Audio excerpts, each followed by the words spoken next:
Alrighty, and merry meet everyone. Good to see you guys again. This is Starr Ravenhawk, and I wanted to speak to you today on the Witchy tip about finding a teacher, or as some would say, a mentor. The reason I'm bringing this one up is because I get emails about it on a daily basis, either emails or messaging, whatever it is. Can you be my private teacher? Can I mentor with you? And I'll do this or the other and different things. I will say to you guys, yes, I love teaching. It is my passion because the craft is my passion. Being a witch is my passion. The issue that we have is, and I hear this from many teachers out there, many people who teach their craft or their tradition. I hear the same thing over and over. And a lot of us want to teach to you privately, but we really cannot. It is just exhausting.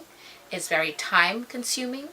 I know you think that, well, I can pay you this amount. It is very, I don't know about a lot of other people, but my time is very, very valuable because I'm always busy. I'm not even kidding. I need to find time.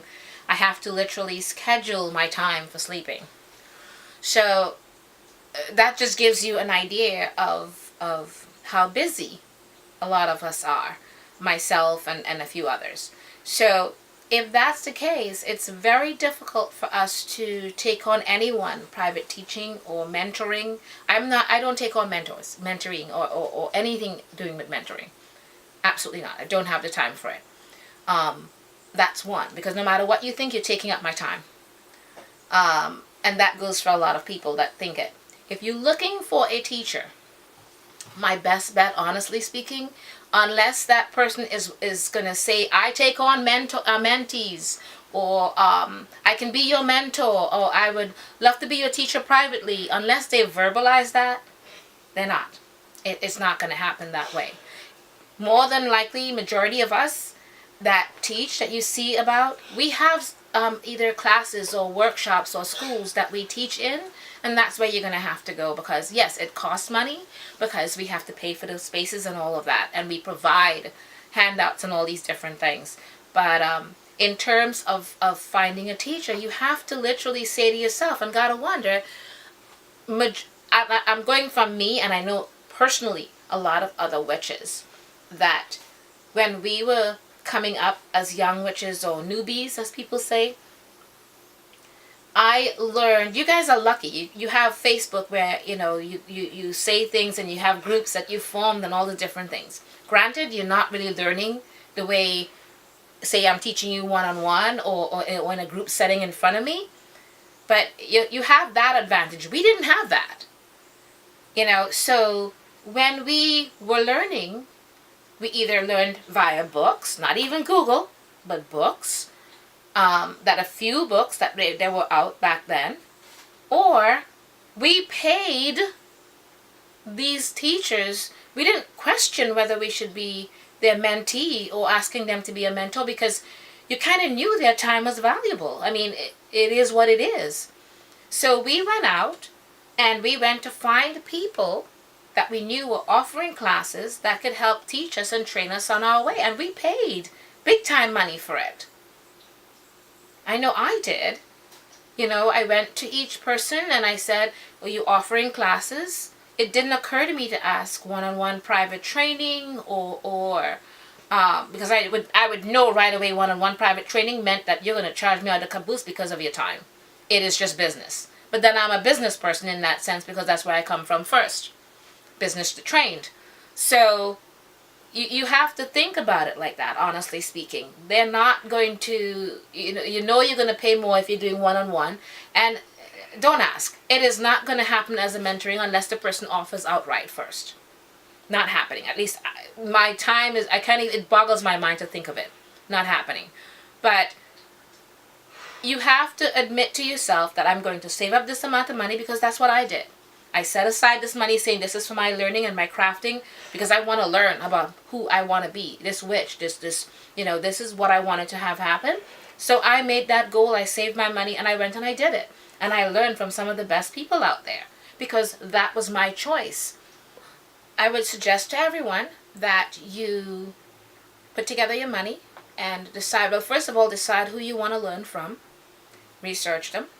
Again, you guys have way more choices than we do, and way more of everything than we did, in the sense of who do we can turn to and all the different things. I'll be honest with you, online training, you kind of sort of getting the same thing, but it feels like you're not as hands-on. With us at the temple, we try to have, if you're doing with us any type of online training, we try to have you Google Hangouts in so that you can be part of the discussion with everyone, rather than doing it one-on-one, because that way you get part of the whole flavor of being there in person, sort of. So I think if it's not like that, it's very difficult to get the flavoring and the discussions and the different things to enjoy the bigger picture of the topic. In the sense of, other than doing research online and everything to find that teacher, research where their training came from. Lineage is really not that big a deal, because anyone can create a lineage or whatever it is and teach you something. But you have to decide who it is that you want to learn from. And like I said, do the research, do the time, and admit to yourself that it's going to cost you money. There's nothing for free. You cannot offer them anything. And back in the day, people did pay to learn. They didn't just do it for free because they offered them something in exchange. Chickens, food, whatever it is, they offered. There was a trade. That's payment. So it's just honoring the fact that you are being taught by someone. This is their value to you and to anyone else. So it's just a matter of research and decide. And yeah, you can learn from, say, a coven or a group together. But a lot of the times, it's the blind leading the blind. So a lot of, or you take from books and you say this is all of it. Because a lot of books that I read, it's hard to visualize. I'm a visual learner. So it's hard to realize how certain things are and how certain things are not in person. And when in person, you say, oh, okay, and it all kind of comes together. And it makes sense more when you're seeing it physically being done or anything like that. So it's just a matter of thinking in terms and being logical, as to what you want, what you're going to gain from it, and who you're learning from, I think that's about it. I hope you found that informative, and we'll see you. And if you need anything further, questions or answers to something, you can reach out to me on Facebook as Starr Ravenhawk, or you can email me at charmedbystarr@hotmail.com. Thank you, and merry part.